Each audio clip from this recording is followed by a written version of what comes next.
Hi, everyone. Mike Malatesta here, and welcome back to the How Did Happen podcast. On this podcast, I dig in deep with every guest to explore the roots of their success, to discover not just how it happened, but why it matters. My mission is to find and share stories that inspire, activate, and maximize the greatness in you.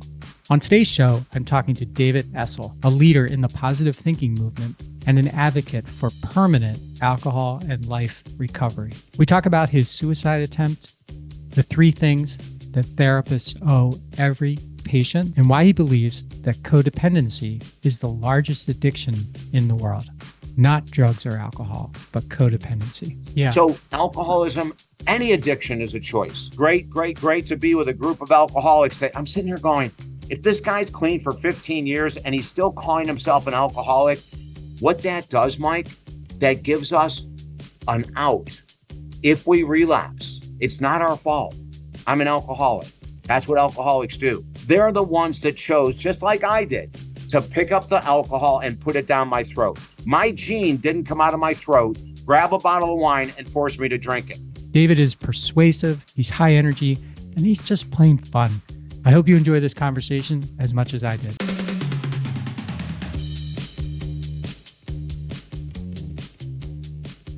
Hey, David, welcome to the How Did Happen podcast. Mike, great to be with you. And I know we're going to rock today and give people some really valid information on how to improve their lives. So I appreciate the offer to be a guest, and we're going to knock it out of the park, brother. Well, I'll tell you, if anyone can do it, you can. And I'm going to tell people why that's a true statement right now. So David Essel is a #1 best-selling author, 13 books. Is that correct? 13. Yeah, 13 books. Right. I'm at 1, by the way, so I've got some catching up to do. Okay. He is also a counselor, executive coach, international speaker, radio, TV host, and a minister whose mission is to, get this, positively affect 2 million people or more every day in every area of life, regardless of their current circumstances.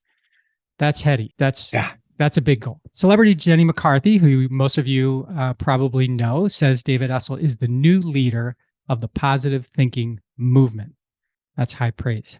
His newest book, Helping Americans Heal, The Ultimate Guide to Healing During These Challenging Times, just became another #1 bestseller. And his Ultimate Gratitude Journal, 52 Weeks to a New You, is a unique gratitude program. And that was just released last year in 2022, right? Yeah. And Mike, we even have another book that just came out 2 weeks ago. Oh, no way. Okay. What's that? And that one is this one. It's David Essel's Permanent Alcohol and Life Recovery. Oh, okay. It's a very different look at recovery. You know, we've been teaching recovery for 30 years. I'm a former alcoholic and addict. And we just got tired with the old recovery system, Mike. It doesn't work. You know, it has about a 90% failure rate. So we put out this new book, and we've already got endorsements from treatment center owners, doctors. I mean, it's incredible. And it's been out for like 2 weeks or something like that. So, and that is number 13. So you're right with the number for sure.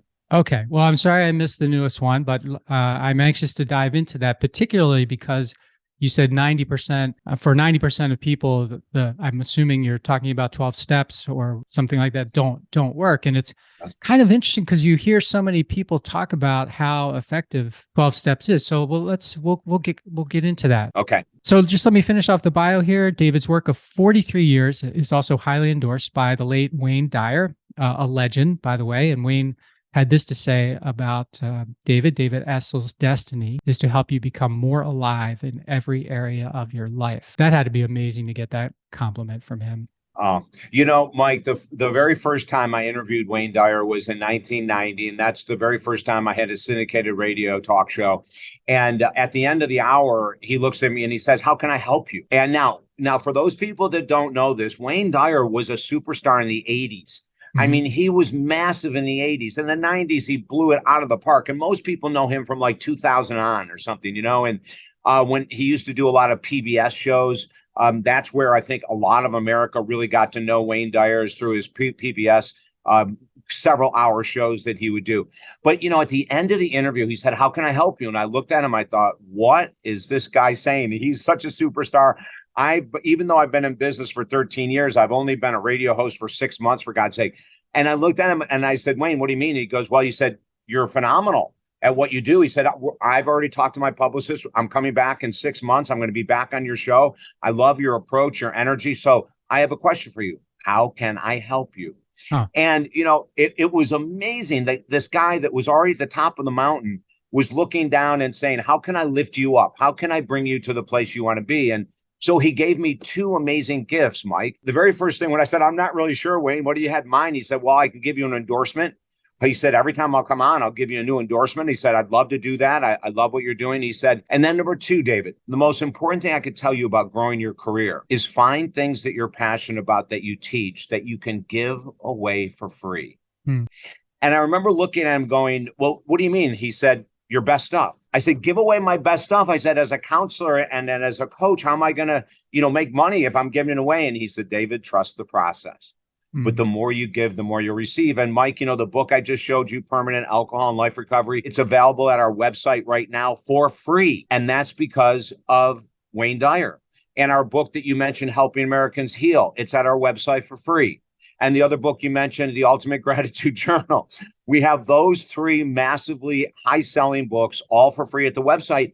And it's because of Wayne Dyer. So when you and I were talking before we got on the air and we were talking about how cool it is to meet different people, that's an example, right? You meet someone like that, you have no idea that, that they can help you. I didn't even have to ask, but he was that kind of a guy, Mike. He was so classy, so down to earth. Didn't matter how many millions of dollars he made a day, by the way. He was just a really awesome human being. I imagine when he asked you that question, and I'm sorry, I'm getting off of your bio for a second, but I imagine when he asked you that question, you were confused by it. Did you have an answer for him? Because I'm thinking to myself, man, if I was there, would I have had an answer, like a good answer for, right? I mean, ultimately. Mike, I didn't even know. I said, I don't even know what to say. How can I help you? How can you help me, Wayne? I'm not really even sure what to say. And then he came up with, he goes, well, let me give you an endorsement quote. And then let me give you a tip. So I was lost, Mike. You're dead on. I was dumbfounded, Now, I was only probably 3 to 4 months into being a syndicated host. We were in 275 cities, which is a lot to be in that many cities. So we had a very large audience. And I'm sitting there stumbling, trying to think of how to answer this guy's question. I was not prepared at all. And every time he came back on, he would ask me questions, do you need anything else? Is there anything else I can do for you? So it was a cool friendship that we had. I'll say acquaintanceship. I won't say friendship. It wasn't like we got together to play tennis or anything, but sure. Every several months, from 1990 until 2000, he was on the show and it was phenomenal. Nice. Well, thank you for sharing so much of that. David's also been endorsed by Mark Victor Hansen, who's he's the co-author of Chicken Soup for the Soul, as well as many other celebrities. I mentioned Jenny McCarthy before. He is, I'm not even going to go through this, but he's like verified and certified in everything, which I find amazing. And I really am looking forward to talking about all the different things that you help people with. And you can reach him, learn more about him at his website, which is his name, David Essel, ESSEL.com. And I've heard you mention in some of your videos, Talk David. Have that right? TalkDavid.com? Yeah, TalkDavid.com and DavidEssel.com are the same website, Mike. Okay. We made Talk David so that when we're doing interviews like this, people don't have to say, how do you spell Essel? So we just came up with TalkDavid.com. So it's easy to remember. And plus, Mike, it's all I freaking do. All I do is talk. So it's appropriate. Okay. TalkDavid.com. All right. So David, I start every podcast with the same simple question, and that is, how did it happen for you? Yeah, that's a great question. I'll go right to the heart of the matter. Most successful people in life, and I just consider myself a successful person. I don't mean financially. I just mean in general. I love what I do, which means, I feel that that's probably one of the number one keys to how do you know if you're a successful person in life? Believe it or not, it comes down to, do you love what you do? Because if you love what you do, that success is just going to sort of roll off of you, right? And people will be drawn to you because your energy is so pure. But how did it happen for me was that even as a counselor and a coach and all the other roles I played, in 1990, I had a failed suicide attempt. And that's how it happened, Mike. That's how everything came full circle. I realized through that experience that I had submerged depression, anxiety, and a lot of other mental health issues that I had as a counselor with alcohol and drugs. I started at 12. For 30 years. I was an alcoholic and an addict, even doing the work in counseling. Oh my God, I got so many people sober, and I would go home at night and drink a bottle to 2 bottles of wine 7 days a week for years. And then the failed suicide attempt is really what changed everything for me. And I praise God, I praise my higher power, I praise whatever word. I don't care what word you use. I use them all. It doesn't really matter to me. But I praise the entity, the energy in this universe that allowed me to come out of that experience still a mortal being, still someone with a physical self. And what was really interesting, Mike, is that they, for anyone that has ever gone through this, you're going to know what I'm talking about. For about the first 8 months after a failed suicide attempt, you are on extremely heavy psychotic medication. And it's done for a purpose. It's done to numb the hell out of your emotional response system. Because up until that time, my emotional response system was doing what's called suicidal ideation. Every day I was thinking about how am I going to do it and when am I going to do it? And I'm tired of this life and I'm overwhelmed. And, for all these years I've been working really hard. And, Mike, I lived on the beach at that time. And, it seemed to the outside world, my life was absolutely fantastic. And inside I was dying. And so after about 9 months of these drugs, which were really rough, but they did stop the suicidal thoughts completely. I mean, they did their work, but I couldn't sleep barely. And it was horrendous. The side effects of the medications were very difficult. But I went to the psychiatrist and I said, hey, doc, listen, I'm in therapy like you recommended several times a week. I've been on these medications. They're destroying my life, quite frankly. I can't sleep. Would you be willing to titrate down to help me get off of all medications? And he said, under one condition. And I said, sure. He said that when we get off the medications, you go through a full mental health evaluation. I want to find out what your core is, what created the cravings for addiction, and then what created the craving to take your life. So I get done with all this and I go through all of his evaluations. And when we sat down and he started reading them off to me, I was shaking my head no. And he looks up, he said, what are you shaking your head for? I said, I'm none of those things. He said, well, you came back tested very clearly as deep clinical depression. I said, okay, I'll buy that. People don't try to commit suicide if they're not clinically depressed. So, okay, I'll give you that one. He said, you also came out with the evaluation as having severe generalized anxiety disorder. I said, not at all. He said, you also came out with ADD. I said, not at all. I said, you also came out with ADHD. I said, not at all. He looked at me, he said, David, you can't heal if you can't admit what you got. And I said, doc, listen, I'm Mr. Motivation on magazines. Lifetime Television called me the motivational guru of life coaching back in the day. And I said, no, I'm not. And he said, okay, I can't help you until you come to the reality. I said, let's do the test again. He said, go to an independent facility. I did. I went and got the test results, came back. Mike, guess what? Doc was right. I had it all. And he said to me, listen, this was so crucial because these conditions you've had since birth. I can remember, Mike, I was a very irritable child, highly sensitive, overly emotional. My parents had no idea how to handle me. My brother and sister were the exact opposite. They were following my mom and dad's orders in line, and I fought them tooth and nail every step along the way. But when we went into the doctor's office, and it's kind of funny, I'm talking about the 1950s now. The doctor was sitting behind the desk. I was a young kid smoking cigarettes. That's how long ago this was. The doctor was smoking cigarettes in the office. And he said to my parents, we didn't have the testing back then. We didn't have the knowledge. He said that my irritability, my lack of emotional control and everything else was due to allergies. I lived in Syracuse, New York, and there was a lot of pollen at different times of the year. Yeah. But, my irritability and anger, Mike, ran through the wintertime. Okay, there's no pollen in the wintertime. So, no one knew how to put this together. I didn't know at 4 years of age, how to put this information together.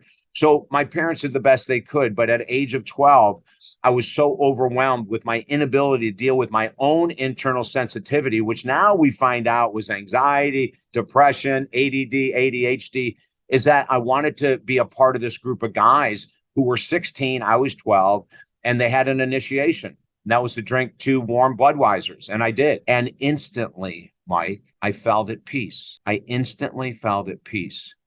And I said, this is my new home. Like alcohol is my friend. If I can have 2 beers, and I hated the taste, but oh my Lord, I became so mellow.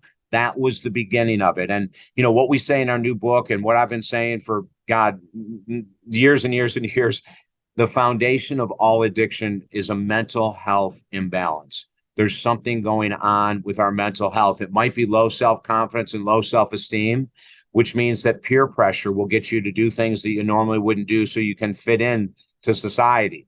It could be undiagnosed depression, anxiety. It could be trauma, but underneath every addiction, it's not genetics.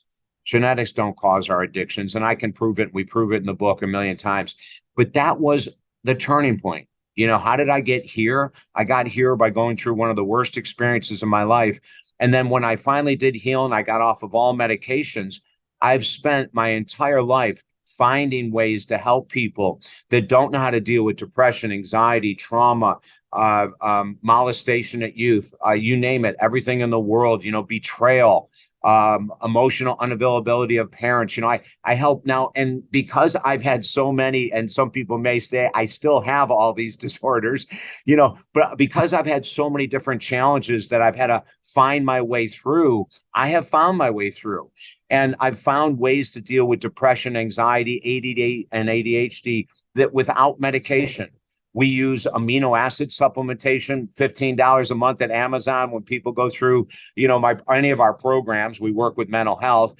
We found that eating a certain way can help people with anxiety and depression. We learned that removing certain foods can help people with anxiety and depression. We've learned that there's all kinds of different ways to deal with it and not have to go into the world of pharmaceuticals. So since 1990 to today, my whole life has turned around.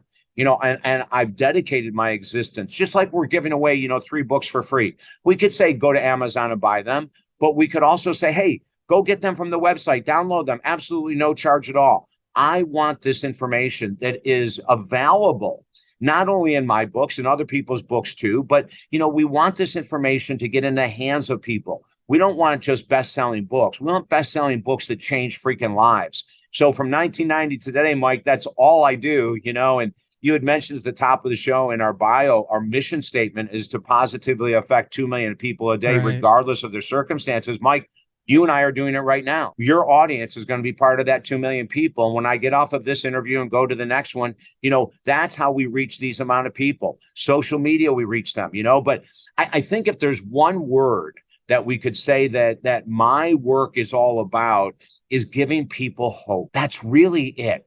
Because when you have hope, David, hope for what? Hope for what? Hope for a better life, hope for an easier life, hope for a life with less chaos and drama, hope for recovery from addiction, hope from recovery from financial struggle that's gone on for years, hope for recovery from relationships that have just melted in front of us. That's hope. That's like giving someone hope. Listen, the fact that you're honest with me, it tells me that you can heal. When people hear that, Mike, it rattles their brain. You mean just being honest is step one? And I said to her, yes, I could get emotional right now. I might. It sounds to me like hope is the equivalent of permission in the context of what you were talking about with her, at least, right? It was like, I'm scared. I don't know you.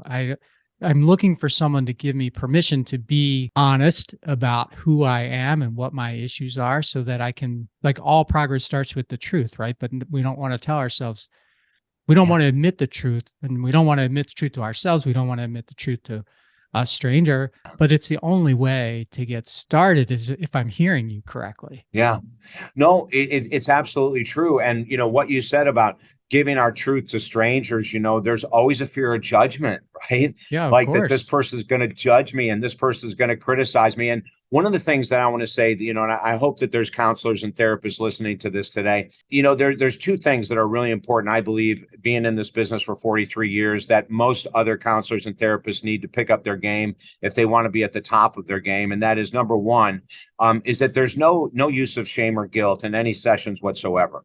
So, there's never, ever, ever. If I'm working with someone for an addiction and they relapse, I don't ever say, oh, come on, Mike, you could have done better than that. Like, that's creating shame and guilt. What I say is we start right now. That's it. That was yesterday. That was last weekend. We start again right now. Are you with me? That's all I need to hear. Are you with me? And so we don't use shame and guilt. So number one, coaches, counselors, and therapists, we really need to be super conscious of the words we use. And a lot of times we use words that are inappropriate. So please be careful. Number 2 is that every coach, therapist, counselor needs to give written homework assignments. And this is huge, Mike. Talk therapy is extremely limited in regards to how it can help people change their lives. You can feel better after an hour with a counselor, therapist, coach doing talk therapy, but it's not going to last. And those are the people that are with a therapist, a coach, or a counselor for 4, 5, 6, 7, 8 years, which is insane to me, unethical, immoral. If a counselor can't help you, a therapist can't help you in 12 months accomplish something really dramatic, either you're not being honest with them or they're not good at what they do. But we limit our work to 12 months. Now, at the end of 12 months, now some people I work with for 4 months, Mike, and we get the stuff done and they're gone, right? Right. Other people, we max at 12. Now, if I work with someone for a year and then they say, hey, I want to continue working, we better be working on another goal. We better not be still working on the one that I had 12 months to help you heal with, because then I take that personally as I may have failed them. So we never go past a year unless someone says, okay, now that you've got me all set with my addiction, or now that you've got me all set with my relationship, can we work on business? Can we work on my weight? You know, if you want to change goals, absolutely cool. But for every person that's with us, if you're with someone and you've been with them for 4 or 5 or 6 or 7 years, and you haven't seen major improvement, whatever you're working on, ask yourself why. And then go in and talk to your therapist and say, hey, I've been with you for 4 years and I'm still talking about when I was molested as a child. I'm still talking about my former husband cheating on me. I'm still, okay, no. There's something amiss there. And ask your therapist, counselor, coach what they can do, if they can do anything, to change the trajectory or move on to someone new. I've never been in therapy, but I hear, I've had people on the show, and I've listened to a lot of people talk about the role of therapy in their life. And many of them say that they've been in therapy for decades, long periods of time. And they say it's been the best thing that it's ever happened to me. But what you just said is something I wonder every time I hear somebody say that is, what's the need? What is the consistent, compelling need that is not being resolved that requires you? Now, you mentioned if you want to keep working on different goals. And so I never thought of that. Maybe people get something done, but that's a lot of things. If you've been doing it for decades, that's a lot of things to keep working on, So yeah, right. Basically you put yourself, the therapist has to put themselves in the patient's role and say, if I can't help you and move past this in 12 months, I don't have the skill set to help you, or you aren't doing the work, I suppose, one or the other, right? Or a combination of both, maybe. No, and it could be a combination of both, Mike. And and I say to all my clients, if you don't do the homework, I give you 2 warnings. The second warning is the ending of our work together. So the first warning is really the only warning you get. Yeah. Someone comes in and says they're going to do the work. I always say to them, there's going to be reading, there's going to be writing, journaling, and there's going to be watching videos. And I may have you doing a bunch of stuff you never heard of before. I said, but all this is called homework and you've got to do it, and it's got to be in writing.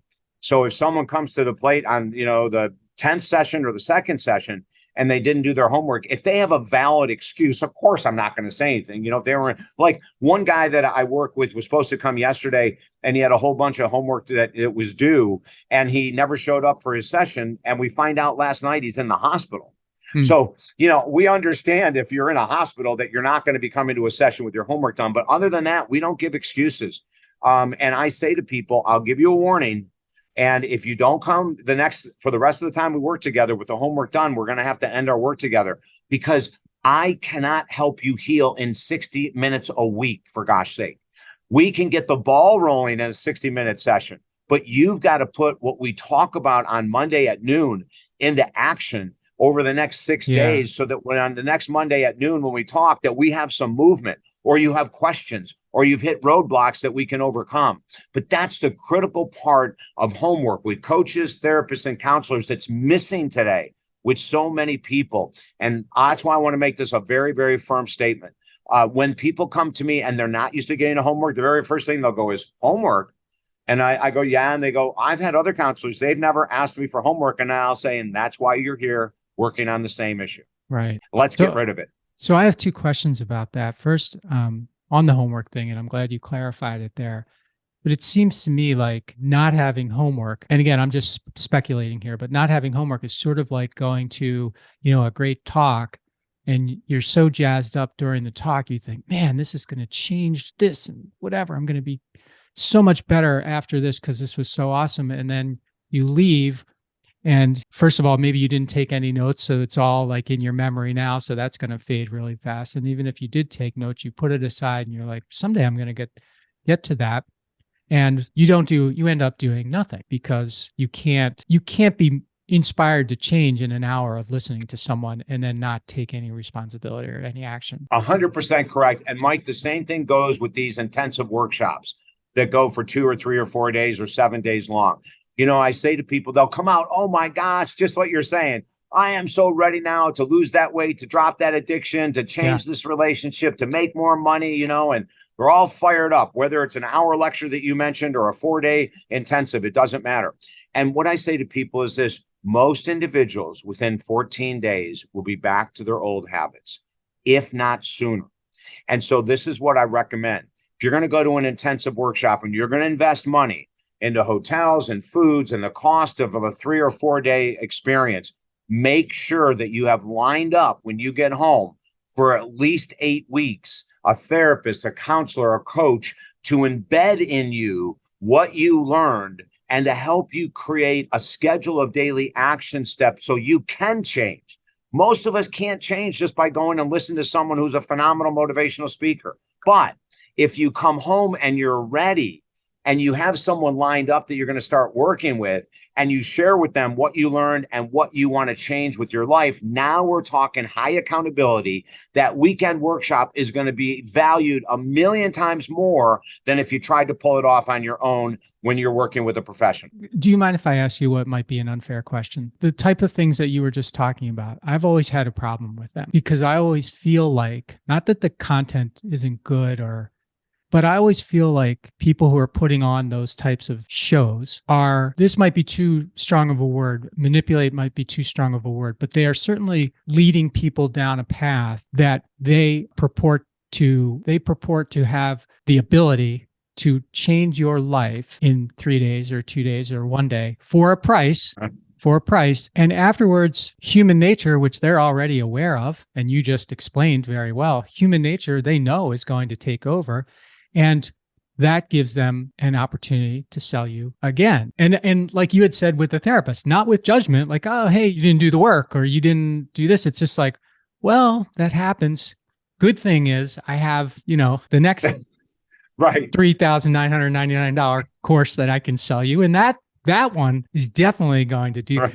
And I know that's an unfair question to ask you if you feel like that's what's happening with some of these folks and why. So they're taking advantage of human nature as opposed to trying to help someone move through their particular human nature. Yeah, I don't think it's an unfair question at all. I think it's an extremely fair question. And it goes hand in hand with what I believe. If these individuals were to stand up on stage and remind people, hey, listen, when you leave here, you're going to be fired up and you're going to think you're going to change the world and everything else. But listen, no one changes in 3-day workshops. Okay. I'm just going to be honest with you. No one changes in a 7-day workshop. I'm going to be honest with you. So I want you to be thinking with all this great information I'm giving you, and I'm lifting you up to the skies. And I know the whole audience here is high as kites, and that's great. But you need someone to hold you accountable when you get home if you really truly want to see a life change. That's the way it should be presented, Mike. Unfortunately, there's a lot of hypesters. There's a lot of people in the world of personal growth that'll sell you whatever it takes to sell you. And then they just move on to the next group and the next group and the next group. It's really unfortunate, but it's really true. Listen, as a counselor and all of the supposed knowledge I had to go to a treatment center to get sober. And then I had to hire a counselor for 52 straight weeks after I went to the 30 or 28-day treatment center. Okay. So I did what I tell other people to do. I knew those 30 days, Mike, I was an addict and alcoholic for 30 years. I knew there's no way in the world I was going to be completely changed in 30 days. I mean, I had to be smart enough to know that. Right. And so thank God I went out. But, when we were at the center, the medical director, now this is quite a few years ago, but the statistics are the same. There was 120 people in the treatment center, and it was fairly expensive to be there. And she asked everyone I think it was the 3rd day, because at first you go into a detox center and you have to detox whatever your drugs are before you're put into general population. So I was in the detox center for about 3 days. And then finally, when my body was working through and I had been on certain medications that were anticonvulsants and anti-anxiety so that the drugs and the alcohol could get out of my system, I went into general population, and she said, okay, I want everyone in this room, there's 120, 60 women, 60 men, raise your hand if you think you're going to be sober in 365 days. And of course, 120 people raised their hand. And then she said, okay, I want you 6 guys to stand, and I want you 6 women to stand. And I'm just going to level with everyone. As the medical director of this center, I'm going to tell you, that's the percentage of people, 10%, that will be sober in a year. And she said, and I'm going to tell you why, because you're going to stop doing the work the minute you leave here.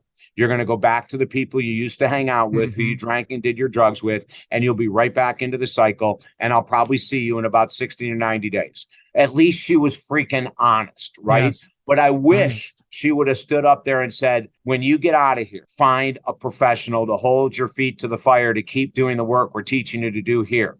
But the other problem, Mike, that you alluded to earlier of why we have a 10% success rate. Listen, there are treatment centers that are $100,000 a month, $100,000 a month, that also have about a 10% success rate. Okay. There are people, a woman, Tammy, who had several treatment centers out in Malibu, California. Malibu is one of the biggest places for treatment centers. Right. And the east coast of Florida, where I went, is the second biggest place for treatment centers in the USA, right? She said to me when she endorsed our book, she said, you know, David, I'm out of the treatment center business right now, but I want to tell you something. I was in it for 20 years.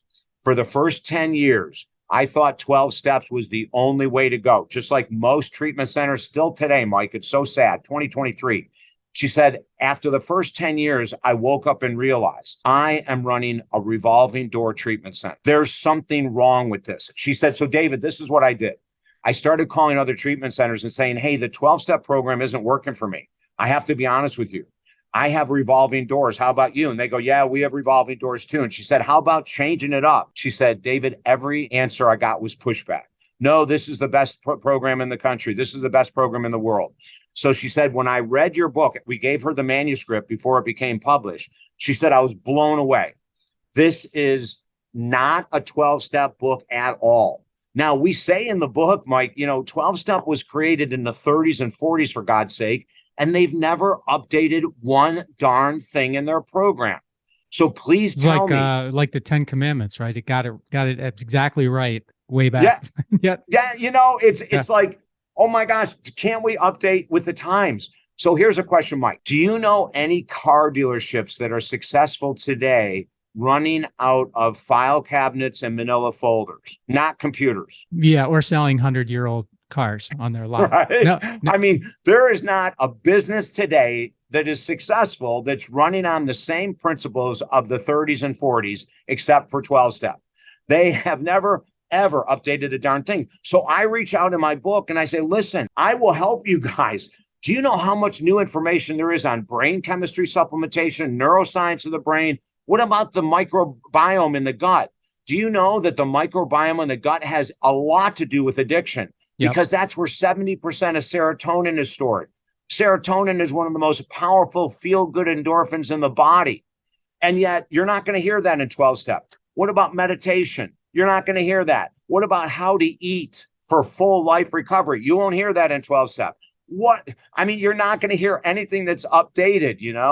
There's so many brilliant people in the world of addiction recovery today that could help 12-step up their game and switch it around. I mean, my gosh, they do it for free. You pay a buck. You sit in a room for a buck. Can you imagine if they updated their program and switched it instead of having a 90% failure rate? If they updated their information and made sure that their sponsors were certified as at least certified coaches in the world of addiction. The sponsors, they don't know anything but what their other sponsor has told them. I went to 120 straight AA meetings after I got out of the treatment center, only because I promised my therapist in the treatment center I would. He said, I want you to go 90 days. Well, I'm one of those kind of goofballs that says, anyone can do 90 days. I'm doing 120. I went to 120 straight meetings. And I'm sitting there shaking my head. Now I have an advantage. My background is psychology, but I'm listening to these people talking and they're 15 years sober and they're going, hi, I'm Jim. I'm an alcoholic. Always will be an alcoholic. Great to be with a group of alcoholics. I'm sitting here going, if this guy's clean for 15 years and he's still calling himself an alcoholic, what that does, Mike, that gives us an out. If we relapse, it's not our fault. I'm an alcoholic. That's what alcoholics do. Right. And then the other thing, they teach that it's a disease. Cancer is a freaking disease. Alcoholism is a freaking choice. Listen, it was my choice to drink. No one forced me to. Even though I have genes, I have the gene for alcoholism. I've had family members die of alcoholism, and it's one of the worst things in the world you could ever see happen. It's a horrendous death. Okay. But they're the ones that chose, just like I did, to pick up the alcohol and put it down my throat. My gene didn't come out of my throat, grab a bottle of wine, and force me to drink it. Yeah. So alcoholism, any addiction is a choice. Now, the gene for alcoholism, I have it. My brother had it. My brother's sober now. Our family members have it. The gene can only be activated if you drink alcohol. If you do not drink alcohol, you cannot become an alcoholic. David, it's so a couple of things. First of all, you must get a lot of pushback from people for saying that, because the movement is that it's not your fault. It's not this. That's not your fault. This isn't your fault. That's not your fault. Right. And it is a disease. And so as soon as it's disease, it's something you can't control. It's not your fault. What you said, it makes so much sense, right? If you never try it, you'll never become it. And some people, once they do try it, they're going to be doing it for however long because they activate a receptor, they do something, right? Or like you said at the very beginning, they have an issue, a mental health issue, whatever, and this makes them feel like they're addressing the issue in a way that they can't otherwise do it, right?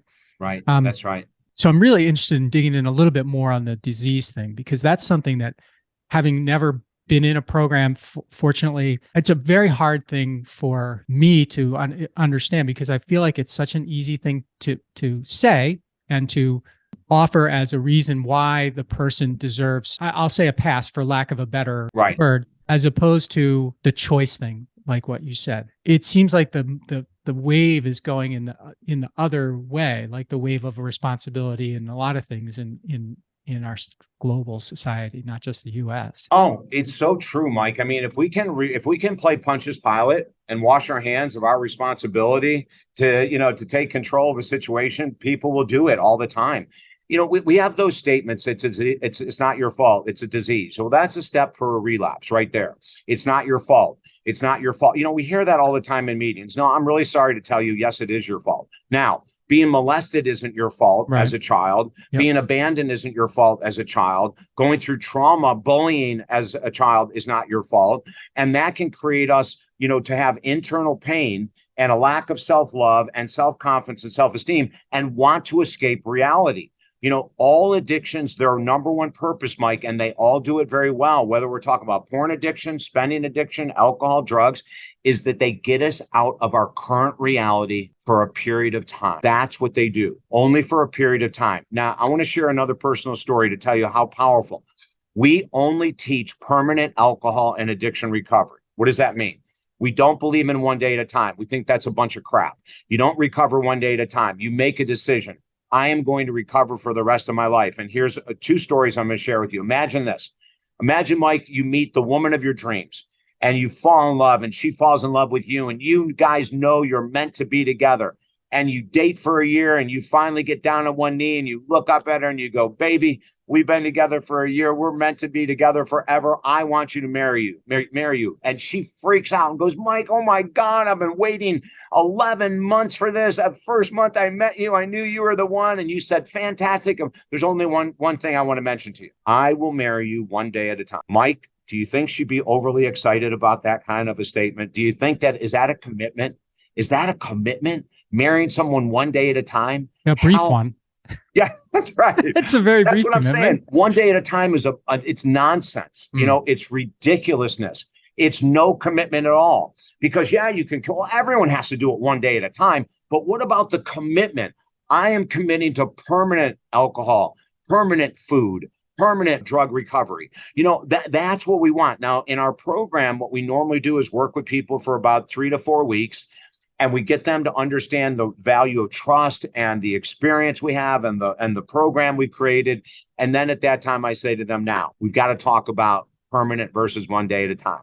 And I go through a complete explanation, just like I did here, about why we believe in permanent recovery versus one day at a time. We've got to get more serious than we have. Then the second part of the story that I want to share with you is that I got clean a very long time ago. That doesn't mean my life has been easy. Since getting sober and to completely, I'm just David Essel now. I don't even say I'm David Essel, ex-alcoholic or former anything or, blah, blah, blah. I'm just David Essel. But since that time, I've gone through a bankruptcy without ever thinking about having a drink. I've gone through foreclosure. This is out of greed, Mike. It's out of my own greed that I did this. It was during a time of incredible real estate deals, and I just got really greedy, but I never drank. But even more importantly than that, 2.5 years ago, my mom died after a hellacious battle with dementia for 3 years. It was the worst thing I could have ever seen in my life. And I was in Florida and she was in Syracuse, New York. My brother, Terry, and my sister, Mary Diane, were the heroes. They were able to take care of my mom and dad in their own home with nurses. And for the 3 to 4 years, they were both sick as hell. We were at least able to keep them at home. And this was during COVID. And we did everything we could to keep them at home. But when I'm FaceTiming my mom, and she looks like death, and she's saying things and doing things that people with dementia, when they hit something called Shadowland, do. It is so nasty and so difficult to watch. It's so hard to be a part of. But not one time did I ever think about having a drink or doing drugs. And we went through that with my mom. And my mom, I got to tell you this, Mike, you know, why this is so important. I say this. I was a very difficult child. You can imagine having a child who is an alcoholic starting at 12 is not an easy thing to handle for any parents. My mom was never happy when she found drugs and alcohol and everything else, but she never made me feel unlovable. She would discipline me and she would let me know she's not happy with my choices, but she never made me feel unlovable. And I remember at 30, this is before I even got clean. I remember at 30 calling my parents and telling them that they were amazing. And I had to apologize for things I didn't know why I did as a kid, which I wouldn't find out for a few more years later after the failed suicide attempt, that I was carrying a lot of mental challenges, you know. And then my father, after my mom died, he was with us for another year and he had a hellacious battle until he finally died. Not one time during that experience did I ever even think about having a drink, Mike. And this is the program we teach. You know, and this is what I believe every program should teach. You know, I want people to be so powerfully, permanently recovered from any addiction that they don't need me anymore. You don't have to keep coming back. You know, the other thing about the 12-step programs, they say if you want to stay sober, you have to keep coming back for meetings. Right. That's called codependency. That's what that's called. You're creating codependent people. We want independent, permanently recovered people. We don't want people. Can you imagine, Mike, if I sat down, if this was a 12-step meeting, and instead of a 12-step meeting, it's me with one person. And I said, hey, listen, this program works. And they say, how confident are you? I say 100%. And they go, is there anything I need to know right now? Well, the only thing you need to know is you have to work with me for the rest of your life. Yeah. Come on now. Let's wake up. That's called codependency. I don't want people working with me for the rest of their life. I want them free, Mike. I want to give them everything they have and make them work really hard so that they walk away empowered, that they're the ones that got themselves sober. It wasn't because they had to keep coming to a meeting or keep working with David Essel. They did the work. They feel on top of the world. And when people read our new book, and they're going to see a story from an executive that I helped get sober, and then they're going to read right after that story in my book, a letter from his 17-year-old daughter who never thought she would have a real dad because her dad was a raging alcoholic ever since she was born. And the letter in the book will move you to tears. Her letter of what it's like to have the father she always wanted. Mike, that's permanent recovery. Powerful. Right. Yeah, it sure is. You know? I just read recently Matthew Perry's book. He's Chandler from Friends, the TV show, if you remember that. And he's yeah. I mean, the majority of the book is about everybody calls it a struggle or whatever with alcohol and drugs. And when you mentioned the Malibu and the Florida, and how expensive these places are and I don't know how many different times he's been in, 6, 7, a lot. Yeah. And he was always able to manipulate the system somehow.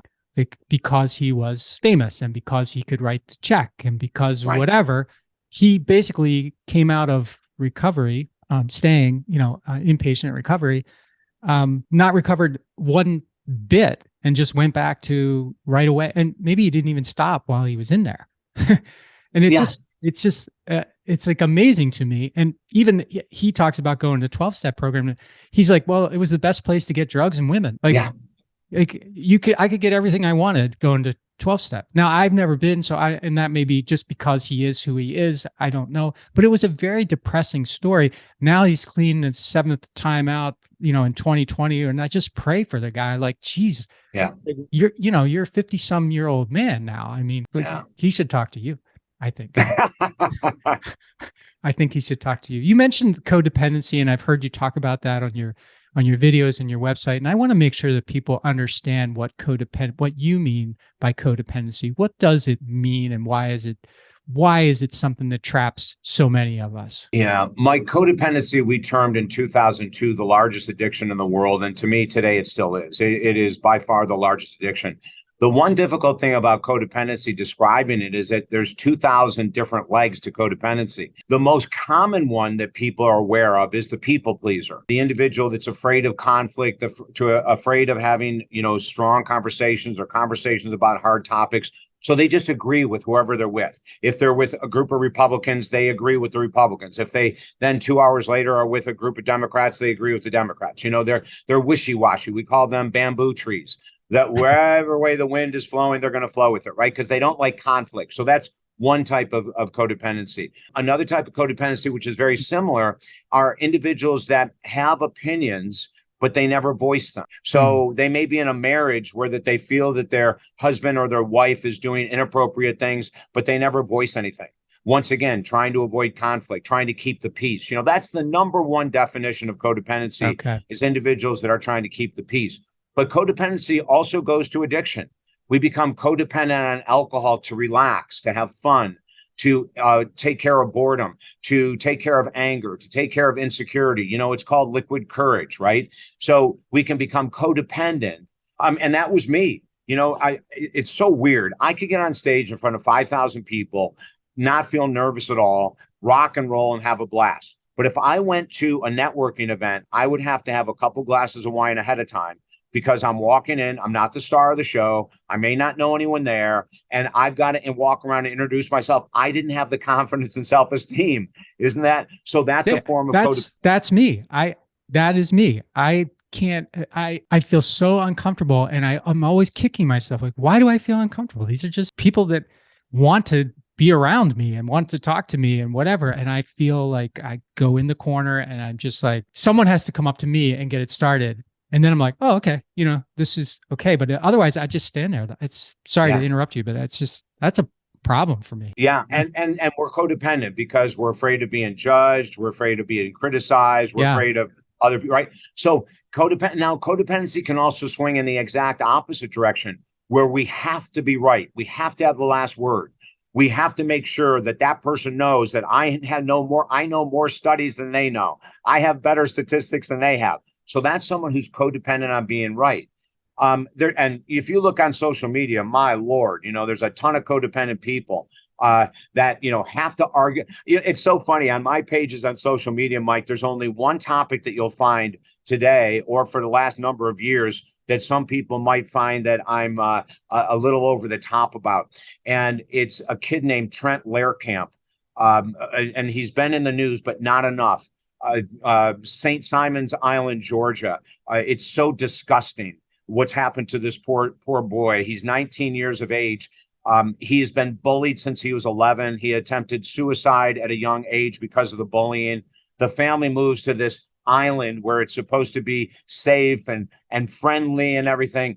And about 3 weeks ago, 6 of his friends took him out drinking, ended up tying his arms to a chair, forced alcohol down his throat, forced psychedelic drugs down his throat, defecated, which means they shit on him, pissed on him, spray painted his face and entire body, then threw him in front of the emergency room hospital exit. And they think it's funny. On my page, you'll see pictures of these barbarians from the New York Post that we wanted to expose and make sure the public knows who these people are. Now, I normally don't go in this direction. If you look at the rest of the page, you'll see a puppy with its arm over a duck. Okay, you'll see all the cutest stuff in the world, motivational statements and all that kind of stuff. But this is one place where I will be very independent. Anyone that wants to try to tear me about, go ahead. You'll never win. I know what's right. I know what's wrong. The district attorney in that island is way off base. Now they're trying to victimize the victim.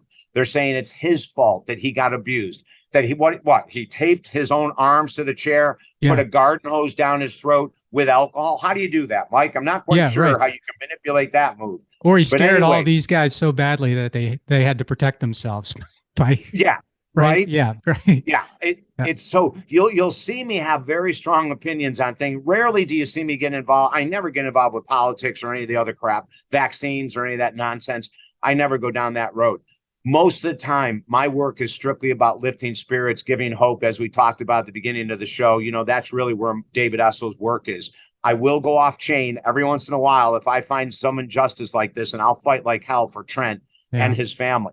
But besides that, you know, codependency means, you know, you are dependent upon outside validation to feel good about yourself. You're dependent upon these drugs or this food, or you're dependent upon social media and you spend too many hours a day, or you're dependent upon video games and you waste too many hours a day. That's codependency. It's in every area of our life. Got it. David, I know you're up against time here. I want to thank you so much for being on the show today. This has been a fantastic conversation. So much of what you said was resonating with me, and I hope it's resonating with you as you're listening. David's newest book is Permanent Alcohol and Life Recovery. He's got 13 other books. Check him out at talkdavid.com. David Essel, thank you so much for what you're doing and for sharing your message with us today. Mike, I appreciate your open-mindedness. I appreciate your questions. They were dead on. I know your show is going to rock, and we're going to open some eyes with this interview, Mike, which is what we want to do. Open eyes and give people hope. So thank you so much for having me on. If you ever need me again, I am with you. Hey, everybody. Thanks for listening to the show. And before you go, I just have 3 requests for you. 1, if you like what I'm doing, please consider subscribing or following the podcast on whatever podcast platform you prefer. If you're really into it, leave me a review, write something nice about me, give me 5 stars or whatever you feel is most appropriate. Number 2, I've got a book. It's called Ownership: How Getting Selfish Got Me Unstuck. It's an Amazon bestseller. And I'd love for you to read it or listen to it on Audible or wherever else, Barnes & Noble, Amazon. You can get it everywhere. If you're looking for inspiration that will help you unlock your greatness and potential, order or download it today so that you can have your very own copy. And if you get it, please let me know what you think. Number 3, my newsletter. I do a newsletter every Thursday, and I talk about things that are interesting to me, and or I give more information about the podcast and the podcast guests that I've had and the experiences that I've had with them. You can sign up for the podcast today at my website, which is my name, MikeMalatesta.com. You do that right now, put in your email address, and you'll get the very next issue. The newsletter is short, thoughtful, and designed to inspire, activate, and maximize the greatness in you.